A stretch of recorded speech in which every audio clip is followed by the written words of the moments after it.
मी प्राध्यापक नितीन भोंडवे सर आपणा सर्वांचं आपल्या या लाडक्या यूट्यूब चॅनलवरती हार्दिक स्वागत करतो। विद्यार्थी मित्रांनो, 2025 मध्ये येऊ घातलेल्या इयत्ता 8वीच्या स्कॉलरशिपच्या एक्झामची आपली जोरदार तयारी चालणार आहे। किंबहुना आपण फार जोरदार तयारीला लागलेही असाल। विद्यार्थी मित्रांनो, लक्षात घ्या, याच परीक्षेमध्ये 50 मार्काला इंग्लिश ग्रामरवरती सुद्धा त्या ठिकाणी प्रश्न विचारले जातात। पण आपण इंग्लिश व्याकरणाची इंग्लिश ग्रामरची तयारी खरंच त्या लेवलवर केली आहे का, हेही पाहणं त्या ठिकाणी तितकंच गरजेचं आहे। आणि येऊ घातलेल्या या परीक्षेमध्ये आपल्याला नक्कीच इंग्लिश ग्रामरच्या बाबतीत मदत होईल, हा छोटासा प्रयत्न या व्हिडिओच्या माध्यमातून मी त्या ठिकाणी करत आहोत। आजच्या या सेशनमध्ये आपण पाहणार आहोत की कशा पद्धतीनं इंग्लिश ग्रामरवरती आपल्याला प्रश्न विचारले जाऊ शकतात। या यूट्यूबच्या सिरीजमध्ये यानंतरही आणखीन व्हिडिओ त्या ठिकाणी अपलोड मी करणार आहे की जेणेकरून 2025 मध्ये होणाऱ्या एक्झाममध्ये इंग्लिश ग्रामरवरती कशा प्रकारे प्रश्न विचारले जातात याचा अंदाज तुम्हाला येईल आणि तुम्ही फार चांगला स्कोर त्या ठिकाणी नक्कीच करू शकाल। आता फार वेळ न घालवता आपण पाहूयात की कशा प्रकारचे प्रश्न त्या ठिकाणी विचारले जाऊ शकतात, अपेक्षित प्रश्न काय असू शकतात आणि त्याला कसं डील त्या ठिकाणी करायचं हे आपण आजच्या सेशनमध्ये चर्चा करणार आहोत। तर स्क्रीनवरती पहिला प्रश्न तुम्हाला इथे पाहायला मिळतोय। प्रश्न आहे, choose the correct alternative of active voice for the following sentence. विद्यार्थी मित्रांनो, लक्षात घ्या की पहिला जो प्रश्न आपण इथं त्या ठिकाणी घेतलाय तो ऍक्टिव्ह व्हॉइसशी त्या ठिकाणी रिलेटेड आहे, ऍक्टिव्ह व्हॉइस। आणि त्यांनी आपल्याला सांगितलं काय की choose the correct alternative of active voice for the following sentence. खाली दिलेले जे सेंटेन्स आहे त्याच्यासाठी आपल्याला ऍक्टिव्ह व्हॉइसचा पर्याय त्या ठिकाणी योग्य पर्याय निवडायचा आहे। आता स्टेटमेंट जे दिले तुम्हाला ते स्टेटमेंट व्यवस्थितशीर वाचून घ्यायचं। थोडासा व्हिडिओ आपला लेंदी होणार आहे, वेळ लागेल, पण तो तुमच्या फायद्याचा असणार आहे। लक्षात घ्या, my father was given a jeep by the government असं म्हटलं। इथं बघा वॉज गिवन अशी रचना आली। लक्षात घ्या, जर हेल्पिंग वर्ब म्हणून वॉज आणि वरचा वापर वाक्यात केला गेला असेल आणि त्याच्यानंतर वर्बचा जर का थर्ड फॉर्म असेल तर ही पॅसिव्हची रचना आहे आणि वाक्याचा काळ सिंपल पास्ट टेन्स आहे। मग आता आपल्याला काय करायचंय, करेक्ट अल्टरनेटिव्ह त्या ठिकाणी शोधायचं आहे। मग एमसीक्यू बेस्ड क्वेश्चन जर आला असेल तर अशा प्रश्नांची उत्तरे शोधण्यासाठी तुम्ही इलिमिनेशन मेथडचा वापर करू शकता। इलिमिनेशन या शब्दाचा अर्थ होतो काढून टाकणे। जे चुकीचे पर्याय आहेत त्या पर्यायांना पहिल्यांदा आपण काय करूयात, काढून टाकूयात। म्हणून आपण स्टेटमेंट नीट वाचून घ्या। स्टेटमेंटच्या काळाचा आपण विचार केलाय। स्टेटमेंट जे दिले त्या वाक्याचा काळ आहे simple past tense, simple past tense. मग या 4 ऑप्शन मधून आपल्याला असा ऑप्शन शोधायचा की जो ऍक्टिव्ह व्हायचा आहे आणि सिंपल पास्ट त्या वाक्याचा काळ असला पाहिजे। आता पहिले एक्झाम्पल बघा, तर गव्हर्नमेंट गिव्ह अ जीप। इथं गिव्ह हे वर्ब बेस फॉर्म मध्ये आहे आणि या वाक्याचा काळ सिंपल प्रेझेंट टेन्स मध्ये तुमचा पहिला ऑप्शन त्या ठिकाणी गेला। The government gave a jeep to my father हा एक ऑप्शन त्या ठिकाणी होऊ शकतो, कारण इथं गेव सेकंड फॉर्म मध्ये आहे, या वाक्याचा काळ सिंपल पास्ट मध्ये आहे, बरोबर। आता थर्ड तरी पण पाहून घेऊया। द गव्हर्नमेंट गिवन, गिवनचा वापर इथं केला गेलाय। गिवन हा थर्ड फॉर्म आहे वर्बचा, त्यामुळे हाही सिंपल पास्ट होणार नाही, त्यामुळे हा ऑप्शन तुमचा त्या ठिकाणी गेला। आता पुढचा ऑप्शन बघा, द गव्हर्नमेंट विल गिव्ह। इथंही विल गिव्ह त्या ठिकाणी म्हटलंय। विल गिव्ह फ्युचर टेन्स दाखवतं। आपलं उत्तर योग्य आलं पाहिजे, पण पॅसिव्ह वॉइस जे दिलेलं स्टेटमेंट आहे ते सिंपल पास्ट मध्ये, त्यामुळे त्याचा ऍक्टिव्ह वॉइस सुद्धा सिंपल पास्ट मध्ये त्या ठिकाणी असेल। मग या 4 ऑप्शन पैकी एकमेव ऑप्शन 2 नंबरचा असा आहे की जो सिंपल पास्टचा आहे। मग काय म्हटले, the government gave a jeep to my father, हे तुमचं योग्य उत्तर त्या ठिकाणी आहे। म्हणजेच काय की इलिमिनेशन मेथडचा वापर करून आपण अगदी चुटकीसरची उत्तर त्या ठिकाणी काढू शकतो, पण तरी देखील ऍक्टिव्ह आणि पॅसिव्ह वॉइसच्या बद्दल आपल्याला पूर्ण माहिती असणं गरजेचं त्या ठिकाणी आहे। आणि ऍक्टिव्ह व्हॉइस पॅसिव्ह व्हॉइस वरती कशा प्रकारचे प्रश्न विचारले जाऊ शकतात त्याचाही अंदाज आपल्याला असणं त्या ठिकाणी गरजेचं आहे। चला आता पुढच्या क्वेश्चन कडे त्या ठिकाणी आपण जाऊया। पुढचा एक प्रश्न तुम्हाला पाहायला मिळतोय, काय म्हटले, choose the correct alternative to frame a meaningful question. आपल्याला त्यांनी क्वेश्चन तयार करायला सांगितलंय। हे बघा, सेंटेन्स फॉर्मेशन नावाचा एक प्रकार त्या ठिकाणी आहे आणि त्याच्यामध्ये काय केलं जातं, वाक्याचा क्रम त्या ठिकाणी बदलला जातो आणि तो बदललेला क्रम आहे तो योग्य पद्धतीने आपल्याला लावायला सांगितलं जातं। वाक्यांच्या प्रकारावरती स्कॉलरशिप मध्ये त्या ठिकाणी प्रश्न विचारले जातात। मग आता त्यांनी आपल्याला प्रश्न काय दिलाय, choose the correct alternative to frame a meaningful question. आपल्याला एक क्वेश्चन तयार करायचा आणि तो मीनिंगफुल असला पाहिजे, अर्थपूर्ण असला पाहिजे। क्वेश्चन का असणार, पण तो अर्थपूर्ण असतोच ना। मग आता 4 ऑप्शन आपल्याला दिले, त्यातला करेक्ट ऑप्शन आपल्याला शोधायचा आहे। तत्पूर्वी आपल्याला जे स्टेटमेंट दिले ते नीट वाचून घ्या। स्टेटमेंट काय दिले, people did where him meet. तुमच्या लक्षात येईल की सगळीकडे काय केलंय, शब्दांची उलटापालट त्या ठिकाणी केलेली आहे. आता लक्ष द्या, हे पहा, या प्रश्नाचा विचार जर तुम्ही केला तर हा डब्ल्यूएच क्वेश्चन आहे, याचा अर्थ डब्ल्यूएच वर्ड एक नंबरला येणार आहे, एक नंबरला डब्ल्यूएच वर्ड असेल, बरोबर. डब्ल्यूएच वर्डच्या नंतर ताबडतोब 2 नंबरची जी जागा आहे ती आहे हेल्पिंग व्हर्बची. इथे हेल्पिंग व्हर्ब डीड आहे, डीडची जागा 2 नंबरची, बरोबर. आता इथं थोडस या आणि पाहून घ्या की 1 नंबरला डब्ल्यूएच वर्ड आला का, इथं 1 नंबरला डब्ल्यूएच वर्ड आलाय, 2 नंबरला हेल्पिंग व्हर्ब आलाय, इथेही 1 नंबरला हेल्पिंग डब्ल्यूएच वर्ड आलाय आणि 2 नंबरला हेल्पिंग व्हर्ब आलाय. आता इथं बघा डीड पीपल हा तर प्रश्नच नाही, कारण डब्ल्यूएच वर्ड इथं घेतलाच नाही, त्यामुळे हा ऑप्शन तुमचा निघून जाईल. तिसरा बघा, people meet him where did. आता इथं वाक्याची सुरुवातच सब्जेक्ट झाली, पण हा क्वेश्चन होणारच नाही, त्यामुळे हाही ऑप्शन तुमचा गेला. आता हे 2 ऑप्शन आपल्याकडे त्या ठिकाणी राहिलेले आहेत, बरोबर.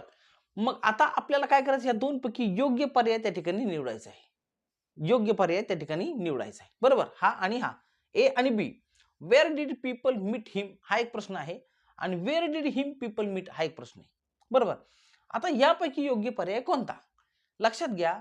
ऑब्जेक्ट वाक्यामध्ये नेहमी शेवटी येतं, ऑब्जेक्ट वाक्यामध्ये नेहमी कधी येतं, शेवटी येतं. असं काही नाही, ते अगोदर पण येऊ शकतं, पण where did him people meet असं नाही होणार.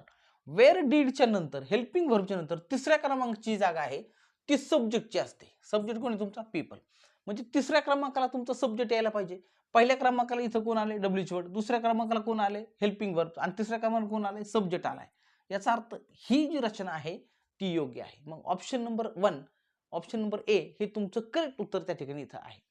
याचा अर्थ समजून घ्या की सेंटेन्स फॉर्मेशन मध्ये कोणता शब्द कोणत्या पोझिशनला येतो याची आपल्याला छान माहिती असणं त्या ठिकाणी गरजेचं आहे. ती माहिती असेल तर अशा प्रकारचे प्रश्न टॅकल करणं, अशा प्रकारच्या प्रश्नांची डील करणं आपल्याला सोपं त्या ठिकाणी जाणार आहे. पुढच्या प्रश्नाकडे जाऊया. पुढचा एक प्रश्न तुम्हाला स्क्रीनवरती पाहायला मिळतोय. पार्ट्स ऑफ स्पीच वरती हा प्रश्न त्या ठिकाणी आहे बघा. Choose the correct expression. Expression म्हटले, वाक्य दिले शी डाईड फॉर अ हंगर, आणि या ब्लँक प्लेस मध्ये तुम्हाला काय करायचं आहे, असा ऑप्शन शोधायचा की जो योग्य असेल तो.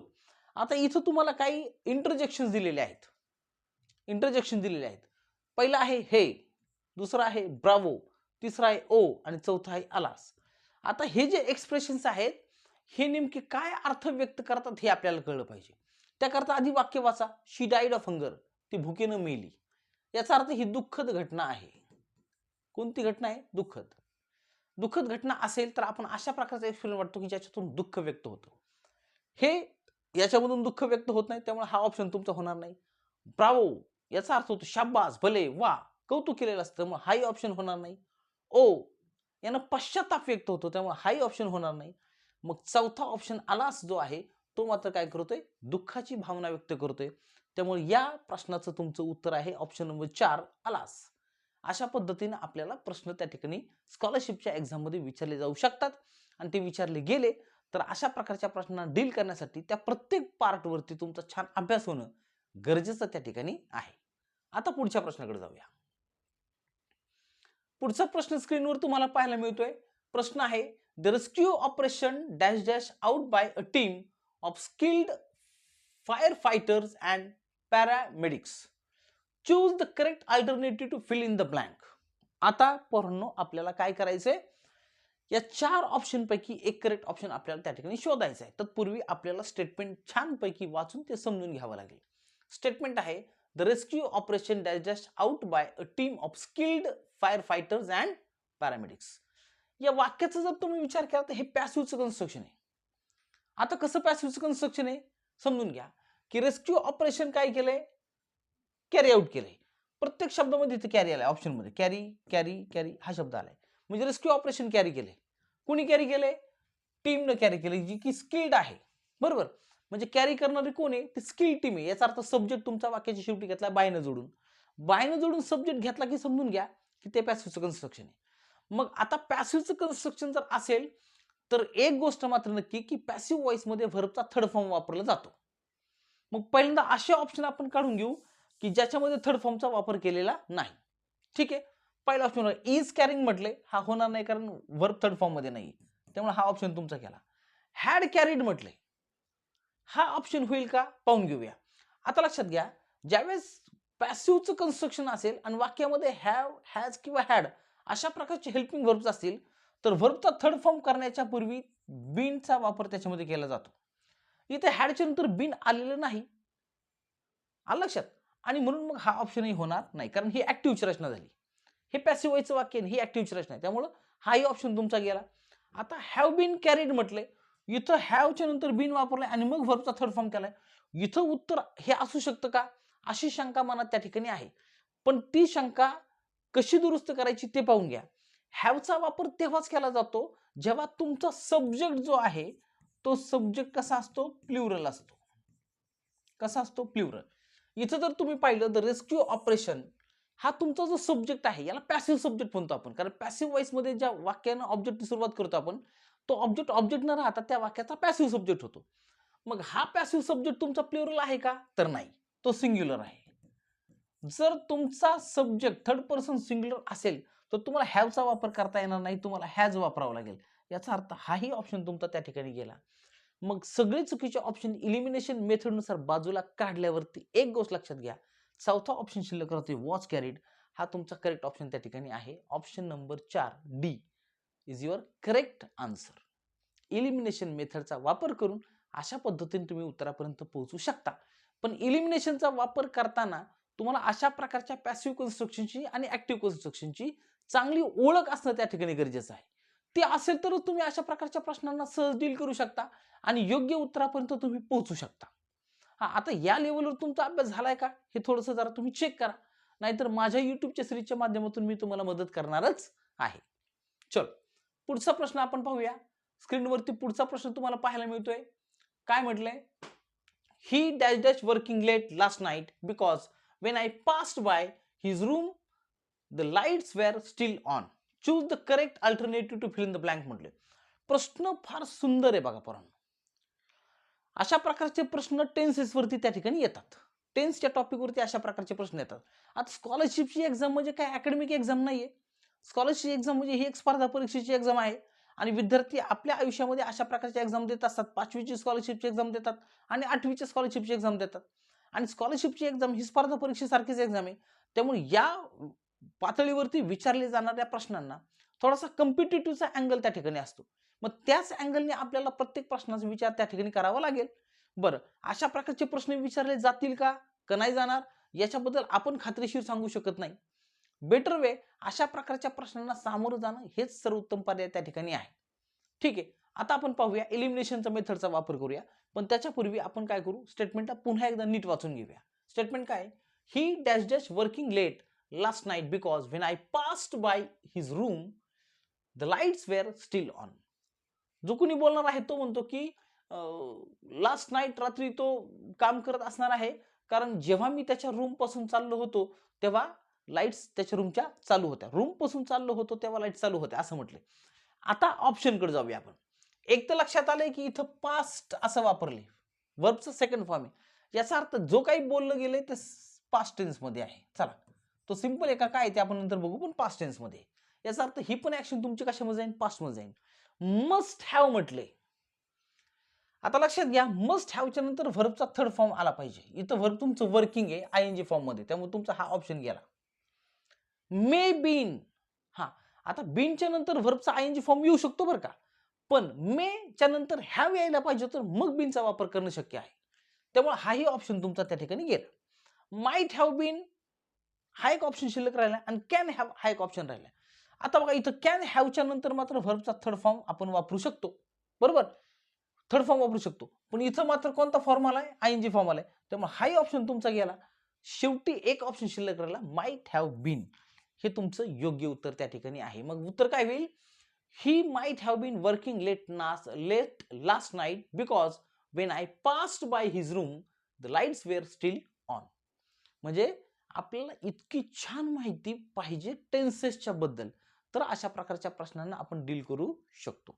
लक्षात ठेवा. आता पुढच्या प्रश्नाकडे जाऊया.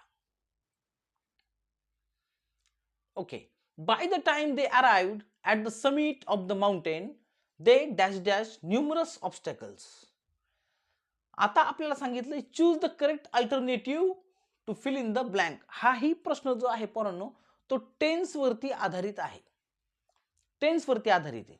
प्रश्न कसा विचारलाय बघा, bye the time they arrived at the summit of the mountain. Summit म्हणजे काय, माउंटेन म्हणजे काय, पर्वत शिखर, शिखरावरती टोकावरती आले नाही का, पर्वतावरती चढून आले, शिखरावरती आले. दे डॅश डॅश न्यूमरस ऑब्स्टॅकल्स. आता लक्षात घ्या इथं कोणता नियम लागू होतो. when two past actions are mentioned in one particular sentence, the action which happened later takes simple past tense and the action which happened earlier takes past perfect tense. समजून घ्या की जेव्हा एकाच वाक्यात दोन भूतकाळी क्रिया एकत्रितपणे एका वाक्यात सांगितले जातात, मग त्या दोन भूतकाळी क्रियांपैकी एक भूतकाळी क्रिया जर जी अगोदर घडलेली आहे तर ती अगोदर घडलेली भूतकाळी क्रिया पास्ट परफेक्ट मध्ये सांगितली जाते आणि नंतर घडलेली भूतकाळी क्रिया सिंपल पास्ट मध्ये सांगितली जाते. म्हणजे अगोदर घडलेली पास्ट परफेक्ट मध्ये, नंतर घडलेली सिंपल पास्ट मध्ये. जेव्हा दोन भूतकाळी क्रिया एकत्रितपणे एका वाक्यात सांगितली जातील तेव्हा हा नियम अप्लाय करायचा. आता इथं बघा एक ऍक्शन आहे अराइव्ड, येण्याची, बरोबर. मग ही येण्याची ऍक्शन अगोदर घडली का, इथं दिलेल्या वर्ब मध्ये कॉन्कर्ड आहे, इथं दिलेल्या वर्ब मध्ये कॉन्कर्ड आहे. मग कॉन्कर्ड करण्याची ऍक्शन अगोदर घडली का येण्याची ऍक्शन अगोदर घडली हे ठरवून घ्या, बरोबर. येण्याची ऍक्शन अगोदर घडली आणि कॉन्कर्ड करण्याची ऍक्शन अगोदर, सॉरी, येण्याची ऍक्शन नंतर घडली आणि कॉन्कर्ड करण्याची ऍक्शन अगोदर घडली. वाक्य जर तुम्ही नीट वाचलं, अर्थ लावून घेतला तर तुमच्या लक्षात येईल.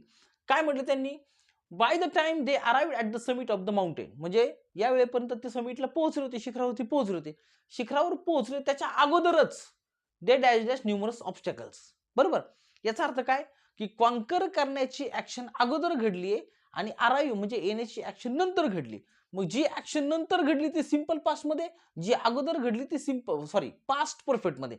मग या चार पैकी असा कोणता ऑप्शन आहे की जो आपल्याला पास्ट परफेक्ट सांगतो ते पाहून घ्या.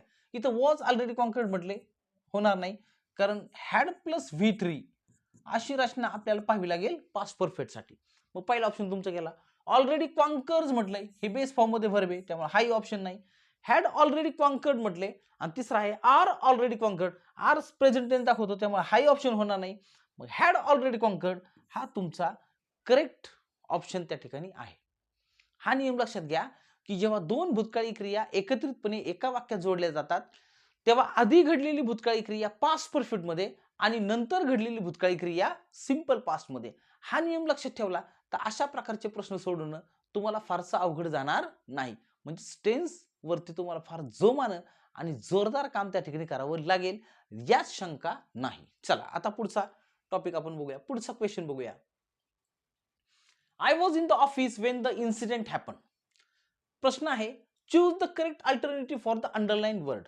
अंडरलाइन केलेला जो वर्ड आहे त्यासाठी तुम्हाला करेक्ट अल्टरनेटिव्ह शोधायचा आहे. आता नो डाऊट व्हेन हे इथं कंजंक्शनचं काम करते, कारण त्यांनी दोन वाक्याचे भाग जोडलेत, कनेक्ट केलेत, म्हणून ते कंजंक्शन आहे.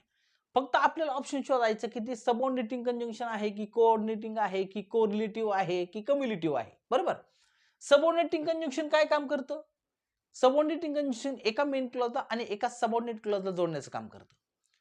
कोरिलेटिव्ह कंजंक्शन कोऑर्डिनेटिंग कंजंक्शन आणि कम्युलेटिव्ह कंजंक्शन आहे. कोऑर्डिनेटिंग कंजंक्शनचं काम काय आहे, दोन मेन क्लॉजला किंवा इक्वल इम्पॉर्टन्स असणाऱ्या दोन फ्रेजेसला, इक्वल इम्पॉर्टन्स असणाऱ्या दोन नाउन्सला, इक्वल इम्पॉर्टन्स असणाऱ्या दोन वर्ड्सला किंवा इक्वल इम्पॉर्टन्स असणाऱ्या दोन वाक्यांना एकत्र जोडण्याचं काम कोऑर्डिनेटिंग कंजंक्शन त्या ठिकाणी करतं.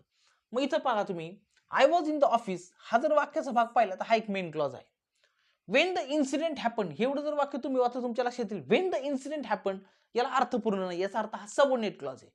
मग एक मेन क्लॉज आणि एक सबऑर्डिनेट क्लॉज या दोघांना जोडण्याचं काम कुणी केलंय, व्हेनने केलंय. याचा अर्थ व्हेन तुमचं कोणतं, सबऑर्डिनेटिंग कंजंक्शन आहे. मग subordinating conjunction option number A हे तुमचं करेक्ट उत्तर त्या ठिकाणी आहे. म्हणजे मेन क्लॉज आणि सबऑर्डिनेट क्लॉज या दोन गोष्टी तुम्हाला लक्षात आल्या पाहिजेत, तरच तुम्ही काय करू शकता, कंजंक्शनचा प्रकार त्या ठिकाणी ओळखू शकता, अन्यथा ओळखता येणार नाही. चलो पुढच्या प्रश्नाकडे जाऊया. The sun rose casting a warm glow over the landscape. हाही प्रश्न आपल्या पार्ट्स ऑफ स्पीच वरती त्या ठिकाणी आधारित आहे. तुम्हाला सांगितलंय choose the correct alternative for the word underline. Underline केलेल्या शब्दासाठी योग्य पर्याय निवडा. आता हे ऍडजेक्टिव्ह आहे का, वर्ब आहे का, नाउन आहे का, पार्टिसिपल आहे, हे आपल्याला पाहिजे. हे बघा, वर्ब म्हणजे काय, असा शब्द की जो वाक्याचा अर्थ पूर्ण करतो, ऍक्शन दाखवतो. त्यामुळे हा ऑप्शन तुमचा गेला, होणार नाही. नाउन, नेमिंग वर्ड, तो ग्लो नाउन नाहीये, हाही तुमचा प्रकार गेला. पार्टिसिपल, पार्टिसिपल मध्ये काय होतं माहिती का, एक तर व्हर्बला आयएनजी फॉर्म लागतो किंवा व्हर्बला व्हर्ब थर्ड फॉर्म मध्ये येतं. बरोबर, आयएनजी फॉर्म मध्ये येतं किंवा थर्ड फॉर्म मध्ये येतं. पण आयएनजी फॉर्म मध्ये थर्ड फॉर्म मध्ये आल्यानंतर त्यांनी ऍडजेक्टिव्हचं काम केलं पाहिजे. ते ऍडजेक्टिव्हचं काम करत असेल तरच आपण त्याला पार्टिसिपल म्हणू शकतो. बरोबर, ठीक आहे. मग आता अंडरलाईन केलेल्या शब्दाला आयएनजी फॉर्म पण नाही आणि त्याचा थर्ड फॉर्म पण नाही, याचा अर्थ हाही ऑप्शन तुमचा निघून जाईल. ऑप्शन नंबर ए, ऍडजेक्टिव्ह, हा तुमचा करेक्ट ऑप्शन त्या ठिकाणी उत्तराचा आहे. म्हणजेच काय की समजून घ्या की पार्ट्स ऑफ स्पीच सारखा घटक सुद्धा दुर्लक्षित करता कामा नये. या घटकावरती फार वेगळ्या आणि विचित्र पद्धतीने प्रश्न विचारले जाऊ शकतात. त्यामुळे याच्याकडे काळजी घ्या. पार्ट्स ऑफ स्पीचला सुद्धा खूप छान पद्धतीनं त्याचा अभ्यास त्या ठिकाणी करा. आता पुढच्या प्रश्नाकडे जाऊया. पुढचा प्रश्न तुम्हाला इथं पाहायला मिळतो स्क्रीनवरती. He dash dash a great asset to the team if he had stayed longer. जुलै 2022 मध्ये जी एक्झाम झाली होती स्कॉलरशिपची, त्या एक्झाम मध्ये तुम्हाला टेन्स वरती आधारित प्रश्न विचारला गेला होता, पण त्याला एक ट्विस्ट दिला होता आणि तो ट्विस्ट होता कंडिशनल क्लॉजचा. कोणता ट्विस्ट होता? कंडिशनल क्लॉजचा. कंडिशनल क्लॉज वरती आधारित प्रश्न विचारला गेला. कंडिशनल क्लॉज 2022च्या प्रश्नपत्रिकेमध्ये एकदा उचकून पहा तुम्ही 2022ची प्रश्नपत्रिका. त्याच्यामध्ये तुम्हाला पाहायला मिळेल की कंडिशनल क्लॉज वरती प्रश्न विचारला होता, पण प्रश्न विचारताना त्यांनी कंडिशनल क्लॉजच्या बाबत काय केलं? टेन्सचा आधार त्या ठिकाणी घेतला. याही प्रश्नामध्ये तुम्हाला पाहायला मिळेल की इथे आपल्याला टेन्स शोधायचा आहे, फक्त तो शोधताना थोडंसं वेगळं त्याला अप्रोच व्हायचंय. म्हणजे मला काय कंडिशनल क्लॉज मध्ये कसा टेन्स असतो, टेन्सचा फॉर्मॅट कसा असतो हे मला माहित पाहिजे. मग कंडिशनल क्लॉज मध्ये कोणता क्लॉज? असा क्लॉज की ज्याची सुरुवात इफ न झालेली आहे. बरोबर, इथं बघा, he dash dash a great asset to the team if he had stayed longer. If न या क्लॉजची सुरुवात झाली. इफ क्लॉज वाक्याच्या सुरुवातीला पण येऊ शकतो, वाक्याच्या नंतर पण येऊ शकतो. जेव्हा कंडिशनल सेंटेन्स येतं तेव्हा त्याच्यामध्ये एक मेन क्लॉज असतो आणि एक इफ क्लॉज असतो. इफ क्लॉज आपण सबऑर्डिनेट क्लॉज असं म्हणतो. मग मेन क्लॉजच्या नंतर इफ क्लॉज येऊ शकतो किंवा मेन क्लॉजच्या अगोदर सुद्धा इफ क्लॉज येऊ शकतो. इथं तो मेन क्लॉजच्या नंतर आलेला आहे. ठीक आहे, काय हरकत नाही. मग आता ह्या प्रकारचा प्रश्न जर का कंडिशनल क्लॉज वरती आला तर त्याला डील कसं करायचं हे आपल्याला पाहिजे. दुसरी गोष्ट, कंडिशनल क्लॉजचा तुमचा अभ्यास पाहिजे. 3-4 प्रकारच्या कंडिशन्स आहेत. युट्यूबला मी व्हिडिओ त्या ठिकाणी कंडिशनल क्लॉज वरती अपलोड करणार आहे.